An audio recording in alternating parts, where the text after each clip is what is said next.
जिंदगी खेलती भी उसी के साथ है। जिंदगी खेलती भी उसी के साथ है जो खिलाड़ी बेहतरीन होता है। दर्द सबके एक समान है मगर हौसले सबके अलग अलग।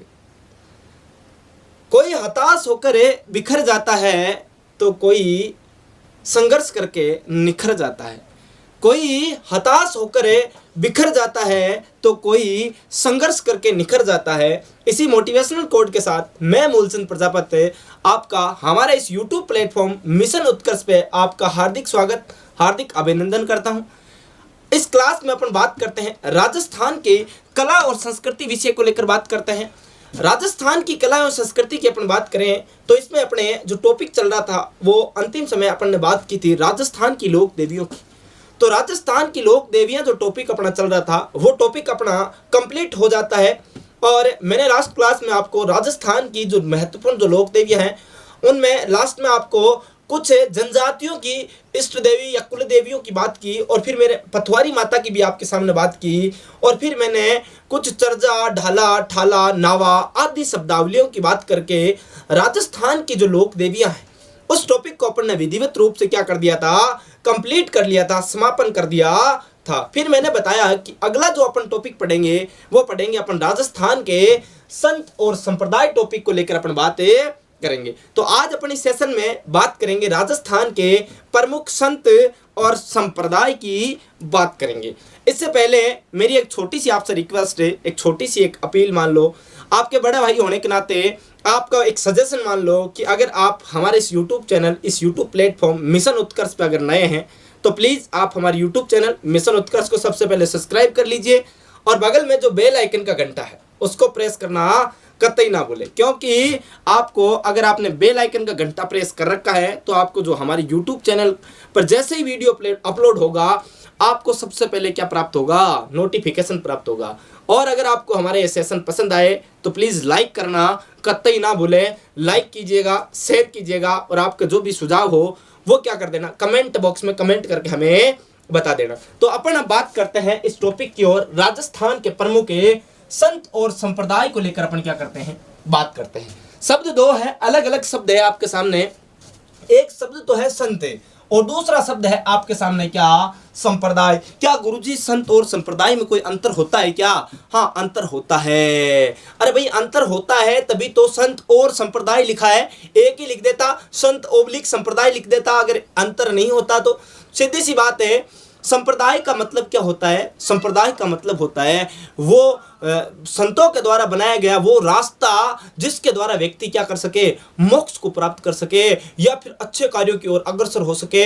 ऐसे रास्ते को क्या कहा, संप्रदाय कहा। जैसे चरणदासी संप्रदाय, जसनाती संप्रदाय, हाँ, या फिर विश्नोई संप्रदाय, अलग अलग संप्रदाय का क्या निर्माण हो।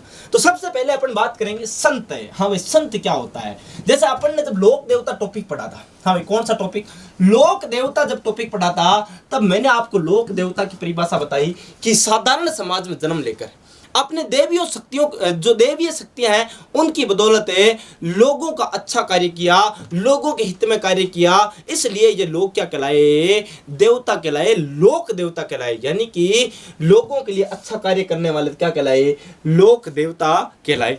तो फिर संत में और लोक देवता में गुरुजी कुछ अंतर है क्या? हाँ, अंतर है। अंतर क्या?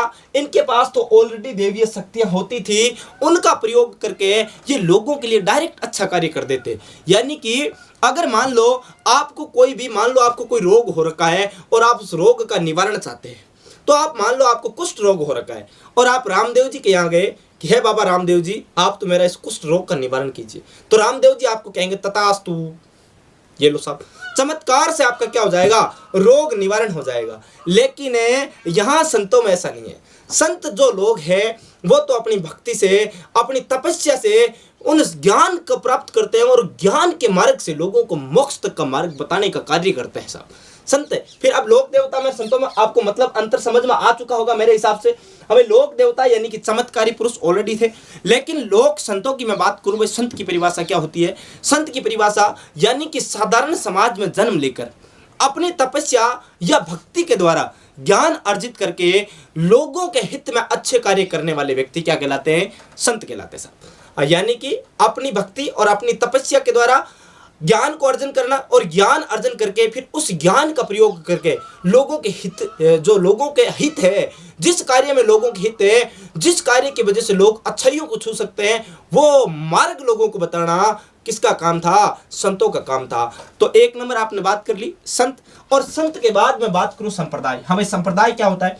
संप्रदाय यानी कि संतों के द्वारा बताया गया जो मार्ग है, संतों के द्वारा जिस मार्ग को आपको बताया गया और वह मार्ग आपको मोक्ष तक ले जाए, ऐसा मार्ग क्या कहलाता? तो ऐसा मार्ग कहलाता संप्रदाय साहब। तो आप पहले इनकी परिभाषा लिख लीजिए। अब संत और संप्रदाय दोनों की अलग अलग परिभाषा आप लिख लीजिए, क्योंकि वैसे संत और संप्रदाय की परिभाषा आपसे पूछी नहीं जाती। लेकिन मान लो कभी आपसे एक नंबर का क्वेश्चन पूछ लें और उसमें लोक देवता या संतों में क्या अंतर है, फिर आपको 4 ऑप्शन दे दिया अलग अलग, फिर आप क्या करोगे? इसलिए परिभाषाएं कोई बहुत बड़ा इश्यू होता नहीं है, लेकिन फिर भी अगर अपन टॉपिक पढ़ रहे हैं, टॉपिक की विधिवत रूप से शुरुआत कर रहे हैं, तो टॉपिक को बिल्कुल जीरो से उठाकर एंड तक यानी कि टॉप तक अपने को टॉपिक को लेकर जाना होता है। और टॉपिक को यानी कि बीच में अपने को अधूरा ज्ञान तो लेना ही नहीं है, ज्ञान एकदम संपूर्ण रखना है। क्योंकि अधूरा ज्ञान यानी आपने एक कहावत तो सुनी होगी राजस्थानी में कि जो अधूरी मटकी होती है, अध भरी जो गगरी होती है, वो छलकती जाती है। यानी कि अगर व्यक्ति के पास ज्ञान अधूरा है तो वो क्या है? छलकता है, और छलकता है तो फिर आपको पता ही है क्या होता है। तो अपन बात करें संतों की, तो संत की मैं बात करूं तो संत क्या होता है? सबसे पहले बात यानी कि साधारण समाज में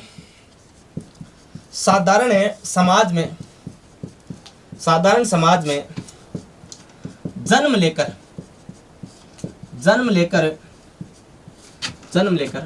अपनी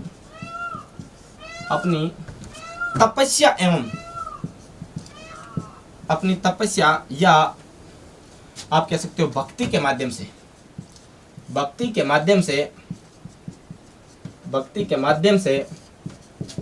ज्ञान प्राप्त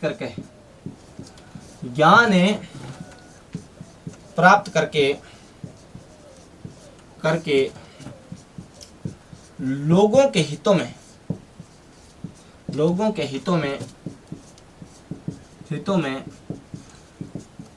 अच्छा कार्य करने वाला व्यक्ति क्या कहलाता है साहब? संत कहलाता है। यानी कि साधारण समाज में कोई व्यक्ति जन्म ले और वो जन्म लेकर या तो क्या करे? तपस्या करे। अरे भाई, कौन कहता है भगवान मिलते नहीं? भगवान तो आज भी मिलता है। अरे भाई, भगवान कैसे नहीं मिलते? भगवान को कोई बुलाने वाला होना चाहिए, तपस्या करने वाला होना चाहिए, भक्ति में लीन होने वाला होना चाहिए। कलयुग में क्या भगवान नहीं मिलते क्या? आपने सुना है सतयुग में लोग तपस्या करने बैठ जाते हैं, वर्षों तक जगह से उठते नहीं। आप भी बैठ कर तो देखिए, भगवान कैसे नहीं मिलेंगे? अरे लोग कहते हैं कि भगवान मिलते नहीं, आप तो मीरा की तरह बुला कर तो देखिए, मीरा की तरह याद करके तो देखिए, भगवान मिलते कैसे नहीं? भगवान तो मिलते हैं साहब। यानी कि तपस्या करनी पड़ती है। साधारण समाज में जन्म लिया, तपस्या की, भक्ति की, और इस भक्ति के और तपस्या के द्वारा इन्होंने ज्ञान प्राप्त किया, और ज्ञान प्राप्त करके उसी ज्ञान के माध्यम से लोगों को अच्छा कार्य करने के लिए अग्रसर करने वाले व्यक्ति क्या कहलाते हैं? संत कहलाते हैं साहब। अगली चीज संप्रदाय। हमें क्या? संप्रदाय। अब संप्रदाय क्या होता है? यानी कि संप्रदाय में यूं कहूं भाई, संप्रदाय क्या होता है कि ऐसा मार्ग जो आपको मोक्ष तक लेकर जाए। यानी कि संतों के द्वारा बताया गया एक ऐसा मार्ग जो कि आपको मोक्ष तक लेकर जाए, या फिर आपको ऊंचाइयों तक लेकर जाए, आपको अच्छे कार्य की ओर लेकर जाए, ऐसा मार्ग ही क्या कहलाता? संप्रदाय कहलाता। यानी कि आप लिख सकते हो, ऐसा मार्ग है जो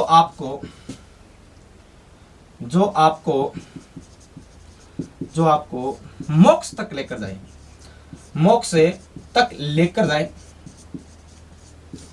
तक लेकर जाए, या मोक्ष तक लेकर जाए, या आपको अच्छाइयों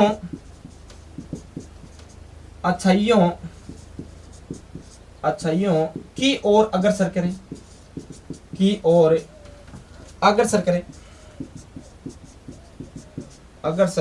करे, ऐसा मार्ग क्या कहलाता? तो ऐसा मार्ग क्या कहलाता? ऐसा मार्ग तो संप्रदाय कहलाता। तो पहले आप इन दो चीजों की स्क्रीनशॉट ले लीजिए। आप ये जो चीजें लिखी हुई आपके सामने परिभाषाएं, इनको आप अच्छे से अपनी नोटबुक पर नोट कर लीजिए। फिर अपन आगे बात करते हैं भाई संत या संप्रदाय कितनी कैटेगरी के होते हैं, इनके बारे में बात करते हैं। स्क्रीनशॉट ले लो भाई। हाँ तो भाई ले लिया होगा आपने स्क्रीनशॉट मेरे हिसाब से।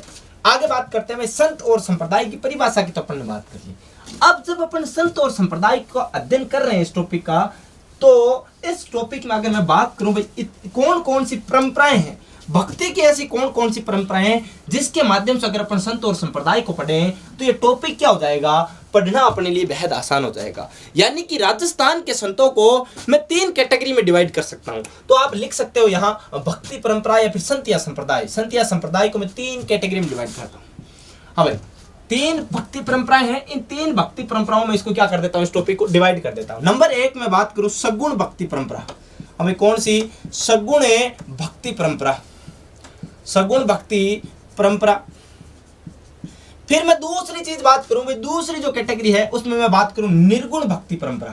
अभी कौन सी भक्ति परंपरा? तो निर्गुण भक्ति परंपरा, निर्गुण भक्ति परंपरा की बात करूं। या फिर मैं तीसरी कैटेगरी की बात करूं कि भाई ना तो निर्गुण हो ना ही सगुण हो, मिश्रित भक्ति परंपरा। हमें किस प्रकार की? तो मिश्रित भक्ति परंपरा की बात करूं, मिश्रित भक्ति परंपरा। यानी कि अगर संत और संप्रदाय में टॉपिक का अध्ययन कर रहे हैं अपने, तो अगर अपन इन संत या संप्रदायों को 3 अलग अलग कैटेगरियों में अगर डिवाइड करके पढ़े तो अपने लिए ज्यादा आसान रहेगा। यानी पहले मैं उन संतों की, उन संप्रदायों की बात करूंगा जो कि सगुण भक्ति परंपरा से संबंधित है, दूसरा जो कि निर्गुण भक्ति परंपरा से संबंधित है, और तीसरा जो सगुण को भी मानते हैं और निर्गुण को भी मानते हैं। यानी कि दोनों ही भक्ति परंपराओं से संबंधित मिश्रित भक्ति परंपरा के जो संत है उनकी बातें करूंगा। संत या संप्रदाय दोनों की अपन बातें करेंगे। फिर मैं बात करूं भाई, ये आप गुरुजी कह दोगे भाई क्या गुरुजी ये सगुण भक्ति परंपरा आपने लिख तो दिया, ये होता क्या है सगुण भक्ति परंपरा, क्या होती है निर्गुण भक्ति परंपरा, और क्या होती है मिश्रित भक्ति परंपरा, होती क्या है एक बार ये तो बताओ। इनमें कौन कौन से संत है, कौन कौन से संप्रदाय है, इनके बारे में तो हमें बताओ, थोड़ी बहुत इनकी परिभाषा तो बताओ। ऐसा आपके दिमाग में ख्याल आता होगा। तो मैं आपको बता दूं सगुण भक्ति परंपरा में, यानी कि यहाँ पर जो भगवान की पूजा होती है वो निश्चित आकृति में होती है। अरे कैसे में होती है? तो निश्चित आकृति में होती है। गुरुजी ये निश्चित आकृति का मतलब क्या हुआ? अरे निश्चित आकृति का मतलब है आप मंदिर में जाते होंगे, वहां भगवान की फोटो लगी होती होगी और आप उस फोटो को देख कर ऐसा अंदाजा लगाते होंगे भाई ये फलाने भगवान है, हे भगवान भली करियो, हमारे पेपर पास करवा दीजिए और अब की बार मुझे क्या लगा देना, नौकरी लगा देना। यानी कि ऐसे भगवान, ऐसे संप्रदाय, ऐसे संत जिन जो पूजा करते हैं किसकी? जो भगवान को विश्वास करते हैं कि निश्चित आकृति में, यानी कि भगवान की पूजा मूर्ति के रूप में की जाती हो जहां पर, या फिर गुणों पर जहां पर बल दिया जाता हो, ये ऐसी भक्ति परंपरा तो कौन सी? सगुण भक्ति परंपरा। अब गुण क्या होता? गुण का मतलब होता है नृत्य, संगीत, भजन, कीर्तन, आरती, अगरबत्ती आदि जो चीजें होती है, ये सभी चीजें क्या होती है? गुण होती है। यानी कि वह भक्ति परंपरा जिसमें भगवान को एक निश्चित आकृति में क्या किया जाता है? पूजा जाता है, पूजा की जाती है, माना जाता है, या गुणों का क्या दिया जाता है भाई? गुणों का साथ दिया जाता है, या फिर गुणों का समर्थन किया जाता है। ऐसी भक्ति परंपरा तो कौन सी? सगुण भक्ति परंपरा। वहीं निर्गुण भक्ति परंपरा की मैं बात करूं तो यहाँ पर क्या होता है? यहाँ भगवान को निराकार माना जाता है। कैसा माना जाता? निराकार माना जाता। यानी कि भगवान का कोई आकार नहीं है, भगवान किसी आकृति में कैद नहीं है, भगवान तो कण कण में विराजमान है, भगवान की कोई निश्चित मूर्ति नहीं है। यानी कि फिर मैं यूं कहूं, जहां मूर्ति पूजा का खंडन किया जाता हो, जहां गुणों का समर्थन नहीं किया जाता हो, ऐसी भक्ति परंपरा कौन सी? तो ऐसी भक्ति परंपरा है अपनी निर्गुण भक्ति परंपरा। तीसरी बात करूं, तीसरी है मिश्रित भक्ति परंपरा। यानी कि जहां पर भगवान की मूर्ति की पूजा भी की जाती है और यह भी माना जाता है कि भगवान तो क्या है? कण कण में विराजमान है। तो ये तीनों जो कैटेगरी है, इन तीनों की अपन क्या ले लेते हैं? एक एक करके परिभाषा ही लिख लेते हैं, फिर अपन आगे की ओर अध्ययन करेंगे। पहले आप स्क्रीनशॉट ले लो, हमें ले लिया होगा। आगे बात करूं भाई, तीनों भक्ति परंपराओं की अलग अलग मैं बात कर लूं, परिभाषाएं आपको लिखवा देता हूं और ये भी बता देता हूं भाई कौन कौन से संत है जो इनमें अपन संत या संप्रदाय का अध्ययन करेंगे अलग अलग भक्ति परंपराओं में। तो आप पहली हेडिंग लगा लीजिए सगुण भक्ति परंपरा। अब भाई कौन सी? सगुण भक्ति परंपरा, सगुण भक्ति परंपरा। और सगुण भक्ति परंपरा में जो आपको परिभाषा लिखनी है वो कुछ इस प्रकार लिख लेना कि भाई क्या जहां भगवान जहां भगवान की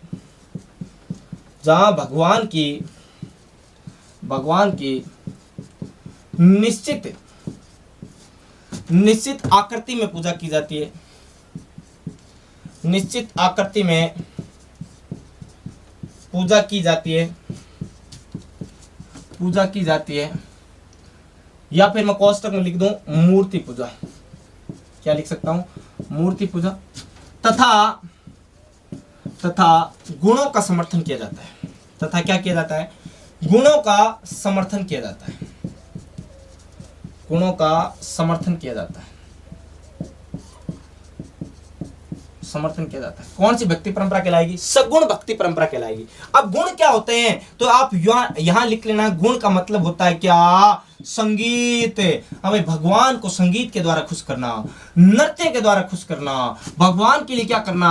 आरती करना, भगवान के लिए क्या करना रे? अगरबत्ती करना, या फिर अन्य जो भी कर्म कांड है जिसके माध्यम से आप भगवान को खुश करते हो, ऐसे गुणों का सहारा लेकर और मूर्ति की पूजा कर करे। अरे आप देखते होंगे गांव में जागरण होते हैं ना, जागरण होते हैं, और जागरण में एक बड़ी सी मूर्ति रखी जाती है, फिर भगवान के लिए एक भजन संध्या का आयोजन किया जाता है, फिर उस भजन संध्या में अलग अलग प्रकार के डांस किए जाते हैं। आजकल तो रानी रंगीली जैसी पार्टी आती है, बढ़िया डांस खूब करती है और आपका मनोरंजन है अच्छे से करती है। तो ऐसे गुणों का सहारा लेकर जहां भक्ति की जाती है, जहां मूर्ति की पूजा की जाती है, कौन सी भक्ति परंपरा? तो वो है सगुण भक्ति परंपरा। दूसरी यहां पर मैं बात करूं भाई, प्रमुख जो संत है वो कौन कौन से? हाँ भाई, सगुण भक्ति परंपरा के प्रमुख संत, राजस्थान की बात कर रहा हूं। राजस्थान में प्रमुख संत कौन से? तो राजस्थान में सबसे महत्वपूर्ण जो संत है सगुण भक्ति परंपरा के, उनमें नंबर 1 पर नाम आता है किसका? मीराबाई का। अब भाई किसका नाम आता? मीराबाई का। नंबर 2 पे मैं बात करूं तो एक और बाई, गौरीबाई। हाँ भाई, कौन सी बाई? गौरीबाई। फिर मैं अगर बात करूं और रानाबाई का, आपने नाम सुना होगा, रानाबाई। या फिर बात करूं एक और जिसका नाम है कर्माबाई। हाँ भाई, क्या? कर्माबाई। रानाबाई, कर्माबाई, गौरीबाई, मीराबाई, ये सभी क्या है? सगुण भक्ति परंपरा की क्या है? संत है। अगर और बात करूं भाई यहां पर प्रमुख संप्रदाय कौन कौन से हैं? हाँ भाई, संप्रदाय कौन से हैं? ये तो हो गए संत की बात हो गई। अब संप्रदाय की बात करूं भाई, सगुण भक्ति परंपरा के संप्रदाय कौन कौन से? तो संप्रदायों में आपने नाम सुना होगा, एक संप्रदाय वैष्णव संप्रदाय। कौन सा? वैष्णव संप्रदाय।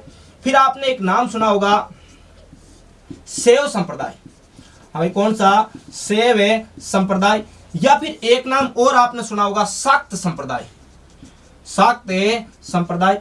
यानी कि ये 3 संप्रदायों का अपन किस में अध्ययन करेंगे? सगुण भक्ति परंपरा में क्या करेंगे? अध्ययन करेंगे। अब ये शाक्त संप्रदाय राजस्थान में इतना एक्टिव तो नहीं है, लेकिन कुछ जो चीजें हैं वो अपन क्या कर लेंगे? यहाँ पर अध्ययन कर लेंगे। तो एक बार आप यहाँ तक स्क्रीनशॉट ले लीजिए, फिर अपन बात करेंगे निर्गुण भक्ति परंपरा की परिभाषा की बात करेंगे भाई। हाँ तो भाई ले लिया होगा स्क्रीनशॉट। आगे की ओर बात करते हैं, निर्गुण भक्ति परंपरा की बात करते हैं। हम सगुण भक्ति परंपरा अच्छे से समझ में आ चुकी होगी। अब बात करते हैं अपन कौन सी भक्ति परंपरा की? तो निर्गुण भक्ति परंपरा की। निर्गुण भक्ति परंपरा सगुण भक्ति परंपरा के जस्ट अपोजिट है। बिल्कुल क्या है? उल्टा है। यहां गुणों का समर्थन किया जा रहा था, वहां गुणों का समर्थन नहीं किया जा रहा। यहां भगवान की एक निश्चित आकृति मानी जाती है, यानी कि मूर्ति पूजा पर बल दिया जाता है, तो वहां मूर्ति पूजा पर बल नहीं दिया जाता। बात करते हैं कौन सी भक्ति परंपरा की? निर्गुण भक्ति परंपरा। हाँ भाई, कौन सी भक्ति परंपरा? तो निर्गुण भक्ति परंपरा। यानी निर्गुण भक्ति परंपरा के लिए मैं एक परिभाषा लिखना चाहूं आपके सामने, तो ऐसा लिख सकता हूं, जहां भगवान की पूजा, जहां भगवान को निराकार रूप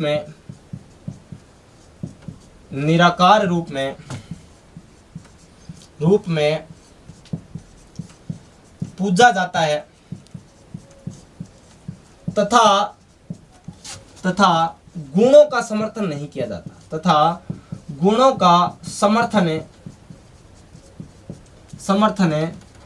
किया जाता, नहीं किया जाता।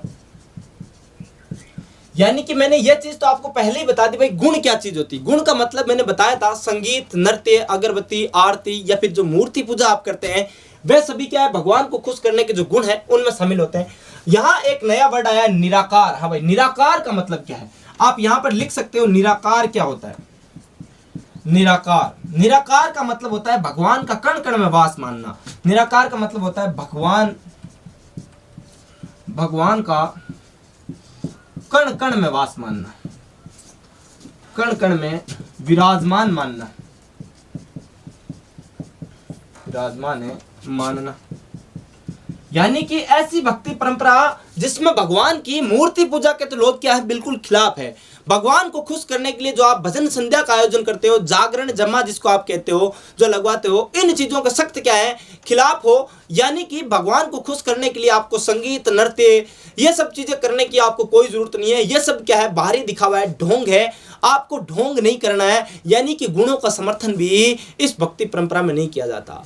भगवान की पूजा कण कण में मानकर की जाती है, यानी कि इस भक्ति परंपरा के लोग कभी चप्पल पहन के भी नहीं चलते, क्योंकि उनका मानना होता है कि कण कण में भगवान का वास है, और अगर अपन चप्पल पहन के चलेंगे तो भगवान को अपन क्या लगा रहे हैं, चप्पल लगा रहे हैं। ये लोग जहां पर भी चलते हैं फूंक फूंक कर चलते हैं, यानी कि ऐसी भक्ति परंपरा जहां ना तो मूर्ति पूजा की जाती, ना संगीत नृत्य का आयोजन किया जाता, और ना ही अपन बात कहें भगवान का मंदिर भी नहीं होता इनमें। ये तो भगवान को कण कण में विराजमान मानते हैं, यानी कि कहीं पर भी हो आप, जहां पर भी खड़े हो वहां क्या है भगवान है। और इनके अनुसार भगवान ही क्या होता है हर चीज का दोषी होता है, मनुष्य बिल्कुल दोषी नहीं होता, क्योंकि इनका मानना है कि भगवान तो कण कण में विराजमान है। अब अगर कण कण में विराजमान है तो निश्चित रूप से मनुष्य के प्रत्येक हिस्से में भगवान क्या है विराजमान है। अब अगर मनुष्य गलत काम कर रहा है, जैसे कोई दारू पी रहा है, कोई जुआ खेल रहा है, कोई कहीं शराब की लत में बिजी है, तो कोई आप अलग अलग प्रकार के नशे होते हैं, जैसे अमल, डोडा, पोस्त, आपने नाम सुना होगा। इन नशों में अगर बिजी है, कोई आज घिनौना जो करते हैं आप सुनते हो, जैसे बलात्कार जैसे कृत्यों को इंतजाम देता है, तो वो मनुष्य का दोष नहीं है। अरे भगवान कण कण में विराजमान है, भगवान मनुष्य के प्रत्येक हिस्से में विराजमान है, तो मनुष्य गलत काम नहीं कर रहा। ये तो गलत कार्य कौन कर रहा है, भगवान कर रहा है, ऐसा इन लोगों का मानना है साहब। तो ये भी मानने को गलत नहीं मान रहे, इनका भी मानना क्या है अपनी जगह सही है। हो सकता है सही है, हो सकता है गलत हो, वो आप अपनी अपनी क्या होती है साहब सोच होती है। तो अगली बात करूं भाई, यहां पर जो प्रमुख संत है वो कौन कौन है। हाँ, प्रमुख है संत, प्रमुख संतों की बात करूं तो प्रमुख संत है कौन कौन है। जैसे आपने नाम सुना होगा जाम्बोजी का। अब विश्नोई संप्रदाय के क्या संस्थापक, तो जाम्बोजी का नाम लिख दिया तो सीधी सी बात है विश्नोई संप्रदाय भी इसी भक्ति परंपरा का होगा। फिर मैं नाम लिखूं यहाँ जसनाथ जी का। हाँ भाई, जसनाथ जी का, तो जसनाथ जी का नाम लिखते ही आप समझ गए होंगे जसनाथी संप्रदाय या नाथ संप्रदाय पर जिसको कहते हैं, वो भी इस संप्रदाय यानी निर्गुण भक्ति परंपरा में शामिल हो गया। फिर मैं बात करूं यहाँ पर दादू जी की। हाँ भाई, दादू जी की बात करूं, धन्ना जी की बात करूं, धन्ना जी की बात करूं, रैदास जी की बात करूं, रैदास जी की बात करूं, या लालदास जी की बात करूं, लालदास जी, आदि प्रमुख संत। हमें आदि प्रमुख संत और भी जैसे महत्वपूर्ण संत है इसमें भाई, जैसे पिप्पा जी का आप नाम लिखते हो, रज्जब जी का आप नाम लेते हो, तो वो भी संत इसी भक्ति परंपरा में क्या है शामिल है। तो ऐसी भक्ति परंपरा है अपनी कौन सी, निर्गुण भक्ति परंपरा। एक बार स्क्रीनशॉट ले लीजिए भाई। आगे बात करते हैं, यहां तक आपने स्क्रीनशॉट ले लिया, आगे बात करते हैं अपन मिश्रित भक्ति परंपरा की। हाँ भाई, कौन सी भक्ति परंपरा, मिश्रित भक्ति परंपरा की बात करें। मिश्रित भक्ति परंपरा का मतलब ये हुआ, अपन ने बात की सगुण भक्ति परंपरा की, यानी जहां भगवान की मूर्ति की पूजा की जाती है, और भगवान यानी निर्गुण भक्ति परंपरा में क्या कहा गया, भगवान को निराकार रूप दिया गया, यानी कि भगवान तो कण कण में क्या करते हैं निवास करते हैं। तो इस मिश्रित भक्ति परंपरा के लोग क्या मानते हैं कि भगवान निराकार रूप में भी है, यानी कि भगवान कण कण में वास भी करता है, और भगवान को एक निश्चित आकार में भी यानी कि मूर्ति के रूप में भी पूजते हैं। तो अपन बात करें कौन सी भक्ति परंपरा की, मिश्रित भक्ति परंपरा की, मिश्रित भक्ति परंपरा की। यानी कि अपन यूं परिभाषा लिख सकता हूं, जहां भगवान को निश्चित आकृति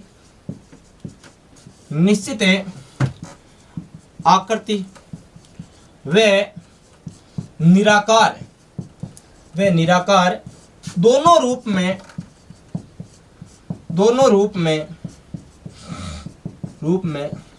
पूजा जाता हो, मिश्रित भक्ति परंपरा कहलाती है। हमें क्या कहलाती, मिश्रित भक्ति परंपरा कहलाती, मिश्रित भक्ति परंपरा कहलाती। यानी कि ऐसी भक्ति परंपरा जहां सगुण है और निर्गुण दोनों भक्ति परंपराओं का क्या हो जाता हो, समन्वय हो जाता हो। दोनों ही कैटेगरी के यहाँ लोग आते हैं और दोनों अलग अलग मत भी रखते हैं, लेकिन दोनों ही समतुल्य रूप से दोनों ही चीजें क्या होती है, मान्य होती है। यानी अब अगर मैं बात करूं भाई ऐसे कौन कौन से संत हुए, यानी कि इस मिश्रित भक्ति परंपरा के राजस्थान में प्रमुख संत कौन कौन से हुए, तो आपने नाम सुना होगा नंबर 1 आपने संत चरणदास जी। हमें कौन से, चरणदास जी। चरणदास जी ने एक संप्रदाय चलाया, चरणदासी संप्रदाय। हमें कौन सा संप्रदाय, चरणदासी संप्रदाय चलाया, चरणदासी संप्रदाय। फिर मैं बात करूं, आपने नाम सुना होगा संत माऊ जी का। हाँ भाई किसका, संत माऊ जी, जिनकी जो कर्म भूमि है वो डूंगरपुर थी। संत है माऊ जी, वागड़ क्षेत्र के धनी कहलाते हैं संत माऊ जी। संत माऊ जी की बात करूं, इन्होंने संप्रदाय चलाया निष्कलंकी संप्रदाय। हाँ भाई कौन सा, निष्कलंकी संप्रदाय। यानी कि संत माऊ जी के द्वारा चलाया गया संप्रदाय कौन सा, निष्कलंकी संप्रदाय। और बात करूं हमें और कौन, एक आपने नाम सुना होगा राजस्थान के बहुत प्रसिद्ध कवि कवि माघ का। कवि माघ भी कौन सी भक्ति परंपरा से संबंधित है, तो वो भी है मिश्रित भक्ति परंपरा से। और एक व्यक्ति का नाम आपने और सुना होगा हरि सिंह सांखला का। हमें किसका, हरि सिंह सांखला का आपने नाम सुना होगा। यानी कि ये मारवाड़ क्षेत्र का एक बहुत बड़ा खूंखार डाकू हुआ करता था, और ये वाल्मीकि जी की तरह आगे जाकर क्या बन जाता है, एक महान पुरुष है, महान साधु महात्मा बन जाता है। इसलिए ये जो 4 प्रमुख संत है ये राजस्थान में मिश्रित भक्ति परंपरा के क्या कहलाते हैं, संत कहलाते हैं। एक बार स्क्रीनशॉट ले लीजिए। फिर हाँ तो भाई ले लिया होगा यहाँ तक स्क्रीनशॉट। अब अपन बात करते हैं, हाँ भाई लगातार अपन बात करेंगे जो महत्वपूर्ण है, अपन बात करें संत और संप्रदाय है उनके बारे में बात करें। और महत्वपूर्ण संत और संप्रदाय में मैंने आपको बताया कि अपन 3 कैटेगरी में डिवाइड करके पढ़ रहे हैं। और पहले जो कैटेगरी मैंने आपको बताई सगुण भक्ति परंपरा, और इस सगुण भक्ति परंपरा से आज अपन शुरू करेंगे। सगुण भक्ति परंपरा में मैंने आपको बताया था मीराबाई, कर्माबाई, रानाबाई, गौरीबाई आदि कुछ संतों के बारे में आपको बताया था। तो आज अपन सगुण भक्ति परंपरा के पहले संत की बात करेंगे। वही किसके बारे में बात करेंगे, सगुण भक्ति परंपरा की बात कर रहे हैं। पहली बात तो सगुण भक्ति परंपरा, और सगुण भक्ति परंपरा में बात करूं, पहले संत की बात करूं तो नंबर 1 आज मैं संत की बात करूं मीराबाई की। अब किसकी बात करूंगा, आज बात करूंगा आपके सामने मीराबाई को लेकर। यानी मीराबाई ऐसी कितनी के महत्वपूर्ण है, राजस्थान के संत शिरोमणि हुई। इसके बारे में कौन कौन सी चर्चाएं राजस्थान के लोक साहित्य में होती है, तथा कौन कौन से जो बिंदु है वो अपने कंपटीशन एग्जाम को लेकर महत्वपूर्ण है। तो ज्यादा अपना फोकस रहेगा भाई कंपटीशन एग्जाम की तैयारी कर रहे हैं अपन, और राजस्थान की जितनी भी परीक्षाएं हैं उनमें मीराबाई से संबंधित जो क्वेश्चन पूछे जा सकते हैं उन पर अपना फोकस रहेगा। और इन सभी बिंदुओं का अपन क्या करेंगे, चर्चा करेंगे। और उन सभी बिंदुओं की चर्चा करके अपन राजस्थान के किसी भी एग्जाम में बैठ जाएं, और अगर मीराबाई से कोई भी क्वेश्चन आ जाए तो अपना क्या नहीं होना चाहिए, गलत नहीं होना चाहिए भाई। तो अपन बात करें मीराबाई की। मीराबाई की सामान्य परिचय की बात करता हूं पहले, फिर अपन आगे बढ़ेंगे। सामान्य परिचय में बात करूं भाई, मीराबाई का जन्म कब हुआ, तो मीराबाई का जन्म हुआ था 1498 ईस्वी में। हाँ भाई कब हुआ, तो मीराबाई का जन्म हुआ सन 1498 ईस्वी में। हुआ कहां पर है, तो हुआ था कहां, कुड़की गांव में। हमें कहां पर हुआ, कुड़की गांव। और ये जो कुड़की गांव है, ये कुड़की गांव तो कहां पड़ता है, पाली में पड़ता है। आपने राजस्थान के जो लोक साहित्य है इसमें जो भजन चलते हैं उनमें आपने सुना होगा मीरा जन्मी मेड़ता चित्तौड़ प्रणय। तो वो चीजें क्या है, अब कहने को कह सकते हैं मेड़ता जन्मी, लेकिन हकीकत में मीराबाई का जन्म कहां पर होता है, कुड़की गांव पाली में होता है। और लोक साहित्य में ख्यातों में इसलिए मेड़ता कहा जाता है क्योंकि मीराबाई का जिस रात जन्म होता है उसी दिन अगले दिन क्या हो जाती है, इनकी जो माता है वीर कंवरी उनका क्या हो जाता, देहांत हो जाता। और जैसे ही अगले दिन यानी कि 1 दिन बाद ही इनकी माता जी का देहांत हो जाता है। और जैसे ही माता जी का देहांत होता है तो मीराबाई को अगले ही दिन वहां से कहां लेकर आ गए भाई, मेड़ता लेकर आ गए। तो मीराबाई का जो अधिकांश जीवन है वो कहां बीतता है, फिर मेड़ता में। यानी कि मीराबाई का लालन पालन जितना भी होता है वो सब कहां पर होता है, मेड़ता में होता है। इसलिए अपन कह सकते हैं कि मीराबाई का जन्म जो लोक साहित्य है वहां मेड़ता माना जाता है, लेकिन हकीकत में मीराबाई का जन्म कुड़की गांव में होता है। और कुड़की गांव तो कहां पड़ता है, पाली में पड़ता है। अगली बात करो भाई, मीराबाई की माता जी का नाम क्या था। हाँ भाई माता का नाम क्या था, तो मीराबाई की माता का नाम था वीर कंवरी। हाँ भाई क्या नाम था, वीर कुंवरी। क्या नाम था, वीर कुंवरी था सब। अगली बात करो उनके पिताजी का नाम क्या था। हाँ भाई मीराबाई के पिताजी का नाम क्या था, तो मीराबाई के पिताजी का नाम था रतन सिंह जी। हाँ भाई क्या नाम था, रतन सिंह जी। और ये जो रतन सिंह जी है ये बाजोली के जागीरदार थे। हाँ भाई कहाँ के, बाजोली के जागीरदार। और बाजोली तो कहां पड़ता था उस समय, नागौर रियासत का एक ठिकाना था। बाजोली के क्या हुआ करते थे, बाजोली के जागीरदार थे साहब। बाजोली के जागीरदार थे।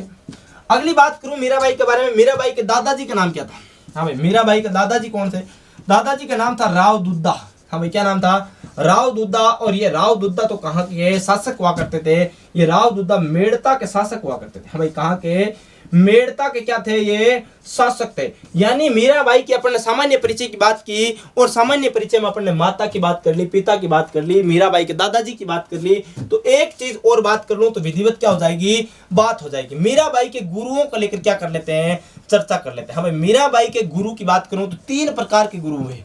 कितने हुए? 3 गुरु हुए। नंबर 1 की बात करूं तो मीराबाई का जो प्रारंभिक गुरु था उनकी बात करूंगा। हाँ भाई, किसकी बात करूंगा? प्रारंभिक गुरु ऊपर लिख रखा है तो आप समझ जाना किसकी बात कर रहा हूं, गुरु की बात कर रहा हूं। प्रारंभिक गुरु की बात करूं तो इनका नाम था चंपा जी। हाँ भाई, क्या नाम था? चंपा जी। फिर मैं बात करूं मीराबाई का धार्मिक गुरु कौन था? हाँ भाई, क्या? धार्मिक गुरु। और फिर मैं बात करूंगा मीराबाई का क्या? आध्यात्मिक गुरु। हाँ भाई, किसकी बात करूंगा? आध्यात्मिक गुरु। यानी धार्मिक गुरु की मैं बात करूं तो इनका नाम था पंडित गजाधर। हाँ भाई, क्या नाम था? पंडित गजाधर जी नाम मिलता है। वहीं अगर बात करूं आध्यात्मिक जो गुरु है इनका नाम मिलता है संत रैदास जी। हाँ भाई, क्या नाम मिलता है? संत रैदास जी नाम मिलता है। एक चीज आप और नोट कर लेना भाई, मीराबाई का लालन पालन कहाँ होता है? हाँ भाई, क्या? लालन पालन। तो लालन पालन आप लिख लेना मेड़ता में होता है। हाँ भाई, कहां पर होता है? मेड़ता। और मेड़ता तो कहां पड़ता है? मेड़ता तो पड़ता है नागौर रियासत में। तो अपन ने बात कर ली मीराबाई को लेकर सामान्य परिचय की बात की कि भाई मीराबाई का जन्म होता है सन 1498 ईस्वी में और कुड़की गांव पाली में होता है। माता का नाम था वीर कुंवरी, वहीं पिताजी का नाम था रतन सिंह जी, जो कि बाजोली जो ठिकाना पड़ता था वो नागौर रियासत का अधीन था, वहां के जागीरदार हुआ करते थे। वहीं अपन ने बात की मीराबाई के दादाजी का नाम था राव दुद्दा, जो कि मेड़ता के उस समय क्या हुआ करते थे? शासक। वहीं अपन ने सामान्य परिचय में बात की, मीराबाई के गुरु की बात की, और गुरु अपन ने बात की 3 गुरु थे। एक वह जो प्रारंभिक गुरु थे जिनका नाम था चंपा जी। वहीं अपन बात करूं भाई धार्मिक गुरु जो धर्म की ओर अग्रसर करने वाले थे मीराबाई को, उनका नाम था क्या? पंडित गजाधर जी। वहीं बात करूं जो आध्यात्मिक गुरु है यानी कि मीराबाई और भगवान कृष्ण का जो मिलन करवाने वाले या फिर उन तक का मार्ग बताने वाले जो गुरु थे उनका नाम है संत रैदास जी। फिर मैंने बात की भाई मीराबाई का जो लालन पालन है वो कहां पर होता है? मेड़ता में। और मेड़ता तो कहां पड़ता? मेड़ता तो नागौर में पड़ता है। यहां तक आप स्क्रीनशॉट ले लीजिए। हाँ भाई, यहां तक स्क्रीनशॉट ले लिया होगा। आगे बात करते हैं अपन मीराबाई के बारे में और जो विशेष जानकारी है। हमें मीराबाई के अपन विवाह को लेकर थोड़ी बहुत जानकारी इकट्ठा कर लेते हैं, फिर अपन कुछ आगे की ओर बढ़ते हैं। भाई विवाह किसके साथ हुआ, कब हुआ, कैसे हुआ, क्या मीराबाई की कुछ कहानी के बारे में बात कर लेते हैं। कहानी जो है मीराबाई की वो क्या है? बेहद ही महत्वपूर्ण है। अपन बात करते हैं इसी मीराबाई की कहानी के ऊपर। हमें बात करते हैं किसके ऊपर है? कहानी के ऊपर बात करते हैं। अपन बात कर रहे हैं किसके बारे में? मीराबाई के बारे में बात कर रहे हैं। हाँ भाई, किसके बारे में? मीराबाई की बात कर रहे हैं। और मीराबाई की कहानी के बारे में बात करूं तो मीराबाई का लालन पालन की मैंने अभी बात की थी आपसे। तो लालन पालन कहां पे हुआ? तो मीराबाई का लालन पालन तो कहां होता है? मेड़ता में होता है। और मेड़ता तो कहां पड़ता? मेड़ता तो नागौर जिला में पड़ता है, जिला नागौर में पड़ता है मेड़ता। यहाँ की बात करूं मीराबाई का लालन पालन हो रहा है यहाँ पर आराम से बढ़िया।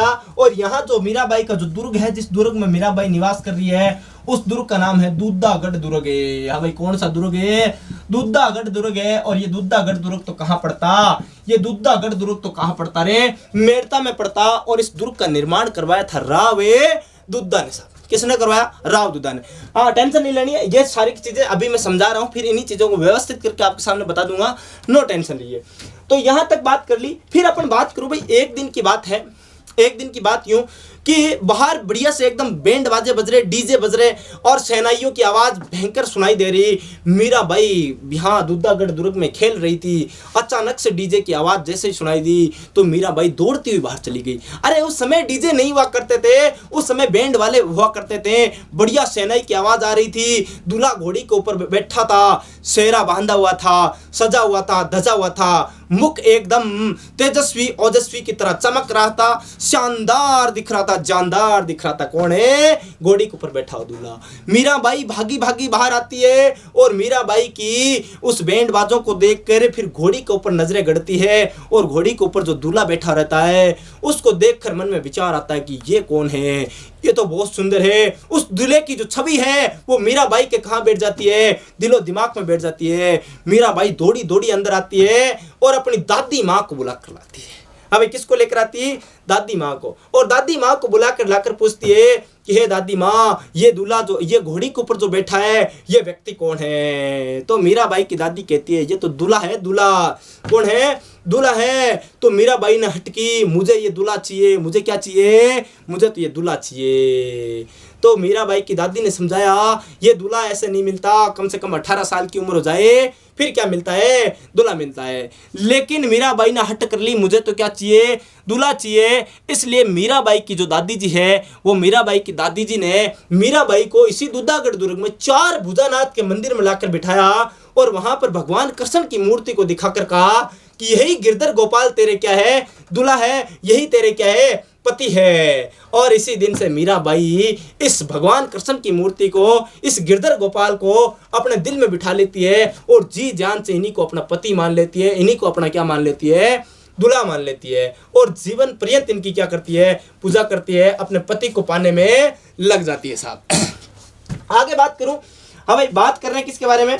मीराबाई की। तो मीराबाई के यहाँ तक तो अपन ने बात कर ली। फिर अब बात करूं भाई, मीराबाई ने हट कर ली, अब बात करें भाई प्रधान यो कहीं यो राजस्थान है। अब आजकल तो लोग स्टेटस में यूं भी लगाते हैं प्रधान यो कहीं यो नागौर है, प्रधान यो चूरू है, प्रधान यो बाड़मेर है, प्रधान यो जोधपुर है। ये स्टेटस में लोग अलग अलग अपने अपने जिलों के नाम लगाकर लगाते हैं। लेकिन प्रधान यो कहीं यो राजस्थान है। और 21 रो छोरो और 18 री छोरी जद बंदे ब्यारी डोरी। और कुछ यूं ही हुआ, मीराबाई के साथ भी यूं ही हुआ। अरे भाई वो प्रधान राजस्थान है और इस राजस्थान में 21 रो छोरो और 18 री छोरी जद बंदे ब्यारी डोरी। और मीराबाई की भी क्या बन गई? ब्याह की डोरी। यानी मीराबाई का जन्म तो होता है 1498 में और 98 में 18 जोड़ो तो आ जाएगा कितना रे? 1516 ईस्वी। यानी मीराबाई भी 18 साल की हो गई। और जैसे ही 18 साल की हुई मीराबाई का क्या हो जाता? मीराबाई का तो विवाह हो जाता। क्या हो जाता? विवाह हो जाता। विवाह तो किसके साथ होता? विवाह तो भोजराज के साथ होता। और ये भोजराज तो किसके पुत्र है? भोजराज तो राणा सांगा के पुत्र है। किसके? राणा सांगा के पुत्र, मेवाड़ के महाराणा सांगा के पुत्र हैं भोजराज जी। और इन भोजराज जी के साथ मीरा का क्या होता? विवाह होता है। अब विवाह तो हो गया, यहाँ तक तो बात ठीक है, कोई बात नहीं। लेकिन मीरा तो दिलो दिमाग से अपने तन मन धन से किसको चाहती है? भगवान कृष्ण को। भगवान कृष्ण को अपना क्या मान रखा है? पति मान रखा है। मीराबाई पूरे दिन भजनों में लीन रहती है, अपने पति की आराधना में लीन रहती है। पति है भगवान कृष्ण, गिरधर गोपाल की नैया को बाट देख रही है, भाई कब आएंगे मेरे भगवान कृष्ण है। पूरे दिन भजनों में लीन रहती है और भजन गाती है। पायो जी मैंने पायो राम रतन धन पायो, पायो जी मैंने पायो राम रतन धन पायो। वस्तु अलौकिक दी मेरे सतगुरु ने क्या कि वस्तु अलौकिक दी मेरे सतगुरु ने, कर्म करो अपनायो कृपा करी अपनायो, कर्म करी अपनायो कृपा करी अपनायो। पायो जी मैंने पायो राम रतन धन पायो। जन्म जन्म की पूंजी पाई, जन्म जन्म की पूंजी पाई, जग में सभी खुआयो कि जन्म जन्म की पूंजी पाई, जग में सभी खुआयो। पायो जी मैंने पायो राम रतन धन पायो। खर्च ने खूंटे चोर ने लूंटे, दिन दिन सवायो आयो। खर्च ने खूंटे चोर ने लूंटे, दिन सवायो आयो। इसी प्रकार पायो जी पायो राम रतन धन पायो। इसी प्रकार भजनों में कौन रहती? लीन रहती। कहती है कि सत की नाव खवटिया, सत की नाव खवटिया, सतगुरु बहु सागर तार उतारो। सत की नाव खवटिया, सतगुरु बहु सागर तार उतारो। मीरा के गिरधर नागर हरस हरस जस गायो, पायो जी मैंने पायो राम रतन धन पायो। इसी प्रकार मीराबाई भजनों में लीन रहती है और इस भजन का बार बार क्या करती है? उच्चारण करती है और अपने प्रभु में क्या रहती है? लीन रहती है। लेकिन होनी को कौन टाल सकता? भोजराज जी को तो वैसे ही नहीं चाहती। और भोजराज जी की क्या हो जाती? राजस्थान के लोक साहित्य की बात करूं तो मीराबाई के सुहाग को 7 वर्ष का बताया गया। हाँ भाई, मीरा का सुहाग कितना बताया गया? तो मीरा का सुहाग तो 7 वर्ष का बताया गया। सुहाग तो कितने वर्ष का? 7 वर्ष का। इस हिसाब से 1516 में शादी तो 1523 में क्या हो जाती है? इसकी मृत्यु हो जाती है। लेकिन राजस्थान का इतिहास कहता है कि भोजराज जी की 1517 ईस्वी में, अब कब की बात कर रहा हूं, 1517 ईस्वी में खातौली युद्ध में क्या हो गई? मृत्यु हो गई। ऐसा कौन कहता? ऐसा तो राजस्थान के ख्यात, राजस्थान के लोक साहित्य में कहा गया। लेकिन राजस्थान के एक इतिहासकार गोपीनाथ जी शर्मा, हाँ भाई कौन है? गोपीनाथ जी शर्मा की बात करूं तो गोपीनाथ जी शर्मा ऐसा कहते हैं कि इनका तो जो देहांत है वो खानवा युद्ध में होता है। खानवा युद्ध यानी कि 1527 ईस्वी में क्या होता है? भोजराज जी की क्या होती है? मृत्यु होती है। लेकिन जो भी हो, अपने को तो सारी की सारी चीजें याद रखनी है। आप एक बार स्क्रीनशॉट लेना चाहो तो स्क्रीनशॉट ले लो, फिर अपन इन्हीं चीजों को क्या कर लेते हैं, एक बार व्यवस्थित कर लेते हैं, नोट्स रूप में लिखे लेते हैं। भाई ले लो एक बार स्क्रीनशॉट। अरे भाई ले लिया होगा स्क्रीनशॉट। आगे बात करता हूँ इन्हीं चीजों को व्यवस्थित करके आपके सामने बता देता हूँ। अबे मैंने पूरी आपको कहानी भी समझाई है मीराबाई की। आगे अपन बात करते हैं इसी मीराबाई के बारे में, कुछ और महत्वपूर्ण जानकारियों की। फिर अपन आधी जो जानकारी है वो कल ले लेंगे, क्योंकि आज ज्यादा लंबी हो जाएगी क्लास, तो आप देख लो पहले तो। अब भाई क्या बात करते हैं मीराबाई के बारे में। तो मैंने आपको बताया मीराबाई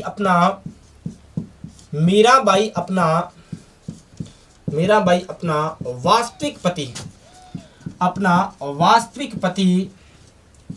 वास्तविक पति गिरधर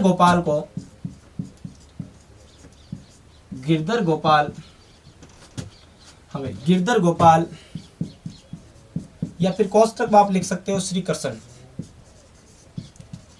कृष्ण को मानती थी। लेकिन मीराबाई का विवाह किसके साथ हुआ? मीराबाई का विवाह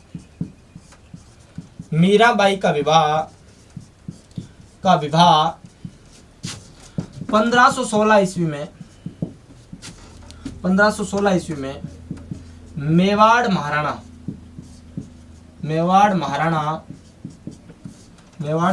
सांगा के पुत्र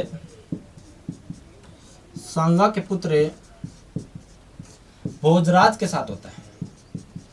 भोजराज के साथ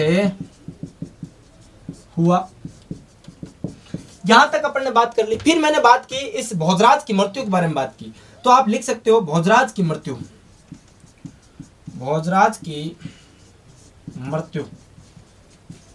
की बात करूं तो मृत्यु हुई थी 1517 ईस्वी में। 1517 ईस्वी। और आप कोष्टक में लिख सकते हो खातौली युद्ध। यहां तक बात की। फिर मैंने बात की भाई राजस्थान का लोक साहित्य क्या कहता है। लोक साहित्य में अपन सीधा लिख सकते हैं मीरा का सुहाग। हाँ भाई मीरा का सुहाग कितने वर्ष का रहा? तो मीरा का सुहाग रहा था 7 वर्ष का। और 7 वर्ष का मतलब होता है, आप लिख सकते हो 1516 में शादी तो 1523 में क्या हुई? हमें 1523 में मृत्यु हो गई। यहां तक बात हो गई। फिर मैं कहूं एक इतिहासकार है गोपीनाथ शर्मा। हाँ भाई क्या नाम? गोपीनाथ शर्मा के अनुसार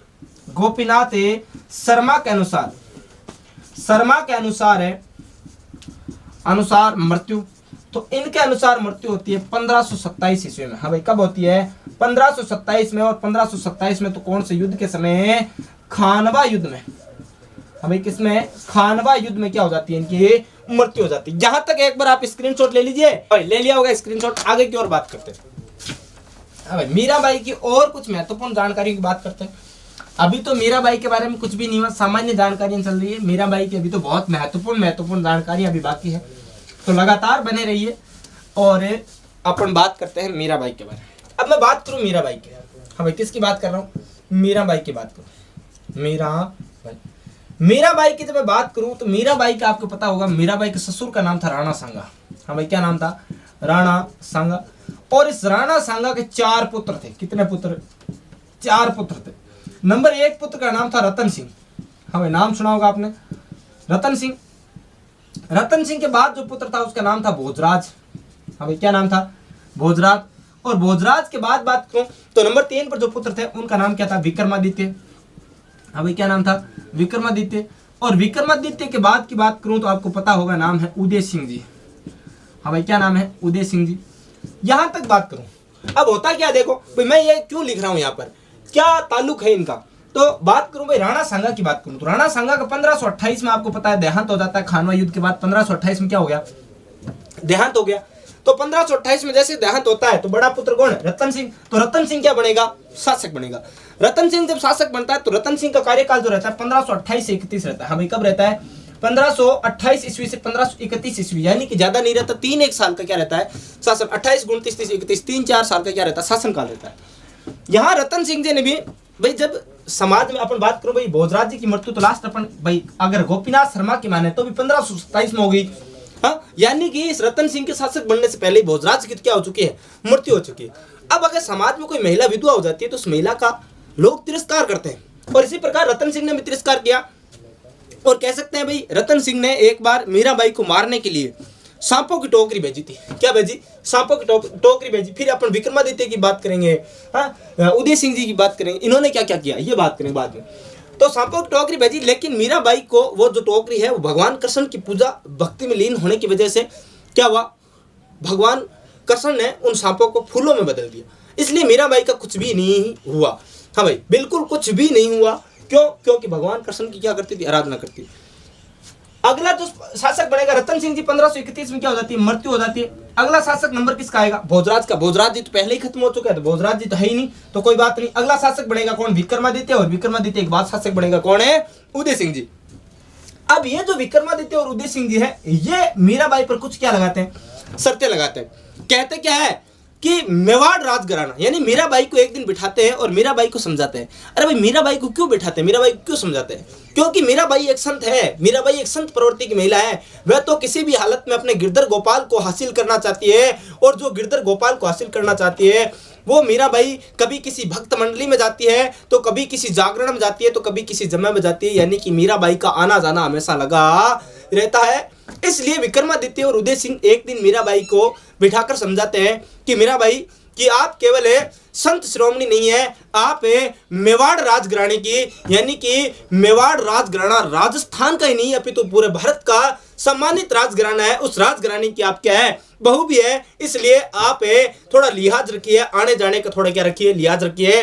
ज्यादा इधर उधर आना जाना बंद कर दीजिए। यानी कि यूं कहूं कि विक्रमादित्य और उदय सिंह जी ने कुछ क्या लगा दी? आंशिक प्रतिबंध लगा दिया। हमें क्या लगा दिया? मीराबाई का चित्तौड़गढ़ दुर्ग से बाहर जाने पर क्या लगा दिया? आंशिक प्रतिबंध लगा दिया। एक बार तो विक्रमादित्य ने जहर का प्याला भी भेजा था, लेकिन अमृत समझ के मीरा पी गई, इसलिए मीरा का कुछ भी नहीं हुआ। अब ये जहर क्यों भेजा था, क्या सांप की टोकरी क्यों भेजी, ये सभी चीजें आपको जानने की कोई जरूरत नहीं है, क्योंकि ये राजस्थान का लोक साहित्य कहता है।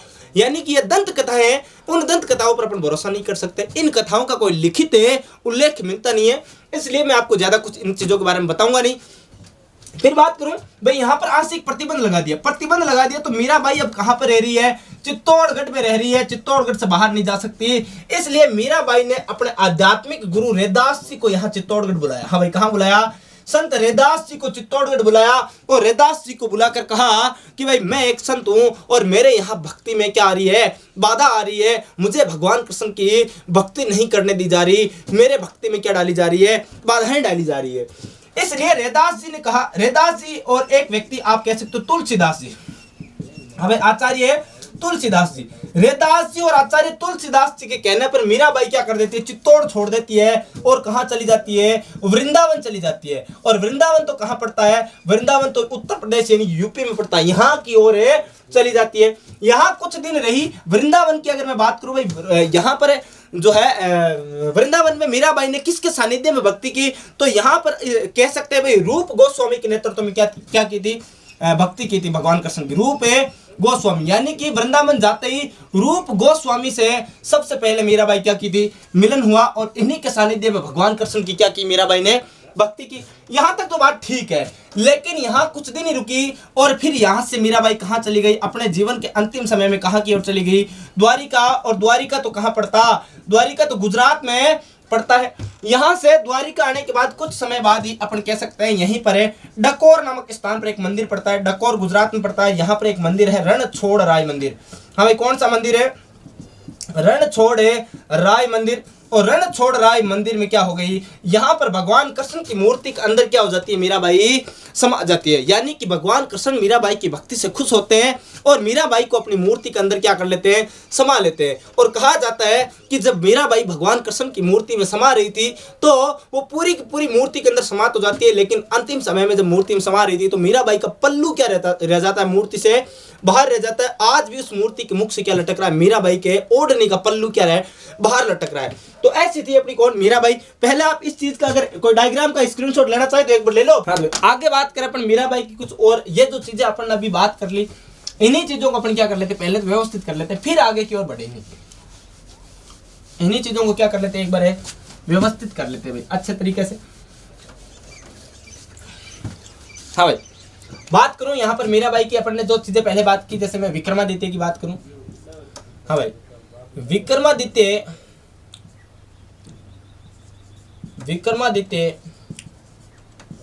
के शासन काल में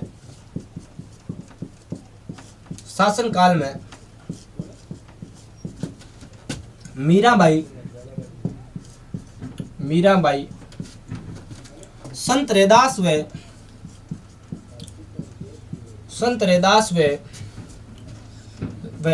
तुलसीदास के कहने पर चित्तौड़गढ़ छोड़कर वृंदावन चली गई। वृंदावन की बात करूं तो यूपी में चली गई। हाँ, वृंदावन है चली गई। आगे बात करूं, यहां तक तो बात ठीक थी। फिर अपन बात करूं वृंदावन में रूप गोस्वामी के नेतृत्व में, रूप गोस्वामी के सानिध्य में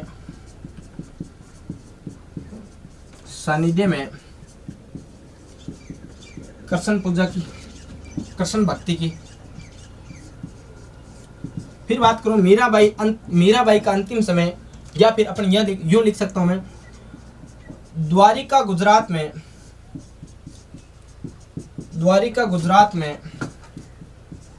डकोर नामक स्थान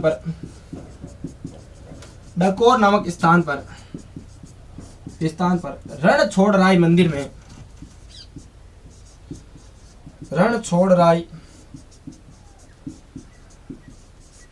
में भगवान कृष्ण की मूर्ति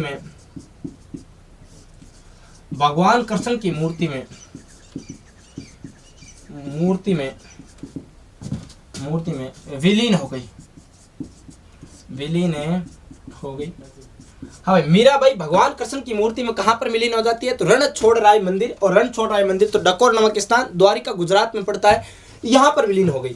अब यहां पर विलीन हो गई तो मैं और एक चीज की बात करूं, भाई यहां पर जो विलीन हुई उस समय क्या, मीराबाई का जो पल्लू है, ओढ़ने का पल्लू क्या रह जाता है, मूर्ति के मुख से बाहर। तो आप लिख सकते हैं मूर्ति के मुख से बाहर है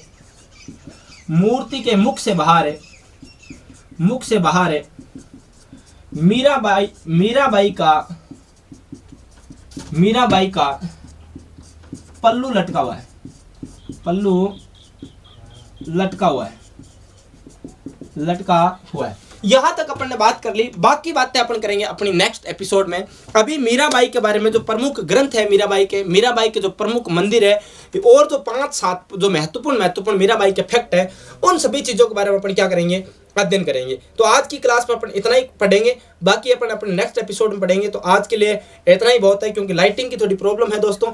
तो आज के लिए इतना ही बहुत, धन्यवाद, नमस्कार, और मिलते हैं अपन नेक्स्ट एपिसोड में। और एक छोटी सी रिक्वेस्ट मेरी लास्ट टाइम कि अगर आप हमारे इस यूट्यूब प्लेटफॉर्म मिशन उत्कर्ष पर नए हैं तो प्लीज़ आप हमारे यूट्यूब चैनल मिशन उत्कर्ष को सब्सक्राइब कर लीजिएगा, और बगल में ही जो बेल आइकन का घंटा है उसको प्रेस कर लेना, जिससे कि आपको हमारे वीडियोज़ के नोटिफिकेशन सबसे पहले प्राप्त हो सके। और अगर आपको हमारे ये सेशन पसंद आया तो प्लीज़ लाइक करना कदापि ना भूलें। लाइक कीजिएगा, शेयर कीजिएगा, और आपके जो भी कमेंट है वो कमेंट बॉक्स में है, हमें लिखकर बता देना। आपके जो भी सुझाव हो लिखकर जरूर है बताना। इसी के साथ मैं आपसे आज विदा लेता हूँ।